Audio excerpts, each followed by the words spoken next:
So ನಾನು ಇವತ್ತೊಂದು terrace exit ಅಲ್ಲಿ ಒಂದು ಡೋರ್ ನ ತೋರಿಸ್ತಾ ಇದ್ದೀನಿ. ಒಂದು ಕಂಪ್ಲೀಟ್ ಆಗಿ ಒಂದು ಡೋರ್ ನ ಹಾಕಿದೀವಿ. ಯೂಶಲಿ ಇಂಥ ಕಡೆ ನಾವು ಡೋರ್ ಹಾಕಿದಾಗ ಏನ್ ಮಾಡ್ತಿದ್ವಿ ಅಂತ ಹೇಳಿದ್ರೆ, ಮುಂಚೆ ಎಲ್ಲ ನಾವು MS ಡೋರ್ ನ ಒಂದು ಸೇಫ್ಟಿ ಡೋರ್ ತರ ಒಂದು ಮಾಡ್ತಾ ಇದ್ವಿ. ಆಮೇಲೆ ಅದ್ರ ಹಿಂದೆಗಡೆ ವುಡ್ ಡೋರ್ ನ ಮಾಡ್ತಾ ಇದ್ವಿ. ಸೊ MS ಸೇಫ್ಟಿ ಡೋರ್ ಬಂದ್ಬಿಟ್ಟು ನಮಗೆ ಏನಾಗ್ತಾ ಇತ್ತು ಅಂತ ಹೇಳಿದ್ರೆ, ಸೇಫ್ಟಿಗೆ ಅಂತ ಹೇಳ್ಬಿಟ್ಟು ಯೂಸ್ ಆಗುತ್ತೆ ಅಂತ ಪ್ಲಾನ್ ಮಾಡಿದ್ವಿ. ವುಡ್ ಡೋರ್ ಶೇಡ್ ಆಗುತ್ತೆ ಅಂತ ಹೇಳ್ಬಿಟ್ಟು ಕವರ್ ಮಾಡಿ ಇಡ್ತಾ ಇದ್ವಿ ಅದನ್ನ. ಸೊ ಇವಾಗ ಏನ್ ಬಂದಿದೆ ಅಂದ್ರೆ, ಹೊಸದಾಗಿ ಸ್ಟೀಲ್ ಡೋರ್ ಗಳು ಬಂದಿದೆ. ಈ ಸ್ಟೀಲ್ ಡೋರ್ ನೋಡಬಹುದು, ನಮ್ಗೆ ಆಲ್ಮೋಸ್ಟ್ ಇದೊಂದು 20-25,000 ಕಾಸ್ಟ್ ಆಗುತ್ತೆ. ಇದ್ರೊಳಗಡೆ ನಾವು ಸಿಮೆಂಟ್ ನ ಪ್ಯಾಕ್ ಮಾಡಿ ಒಂದು ವಾಸ್ಕಲ್ ನ ಫಿಟ್ ಮಾಡಿದೀವಿ. ಅದಕ್ಕೆ ಇದನ್ನ ಲಾಕ್ಸ್ ಎಲ್ಲ ಕೂಡ ಪ್ಲಾನ್ ಮಾಡಿದೀವಿ. ಸೊ ಸ್ಟೀಲ್ ಡೋರ್ ಯೂಸ್ ಮಾಡ್ಕೊಂಡಿದೀವಿ. ಯಾಕೆ ರೀಸನ್ ಏನು ಅಂತಂದ್ರೆ, ದ ಮೈನ್ ರೀಸನ್ ಇದು ನಮಗೆ ವೆದರ್ ಗೆ ಎಕ್ಸ್ಪೋಸ್ ಇರೋದ್ರಿಂದ.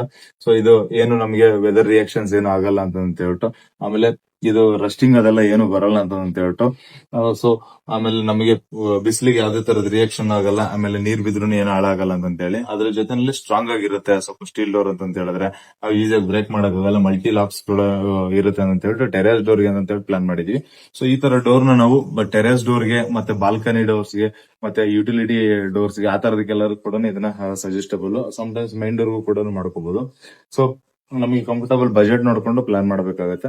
ಬಟ್ ನಾವು ಅಡಿಷನಲಿ ಒಂದು MS ಗೇಟ್ ಹಾಕಿ ಅದೆಲ್ಲ ಮಾಡೋ ಬದಲಾಗಿ ಇದು ಮಾಡ್ಕೊಂಡ್ರೆ ನಮಗೆ ಇನ್ನ ಈಸಿ ಸೊಲ್ಯೂಷನ್ ಅಂತ ಹೇಳ್ಬೋದು.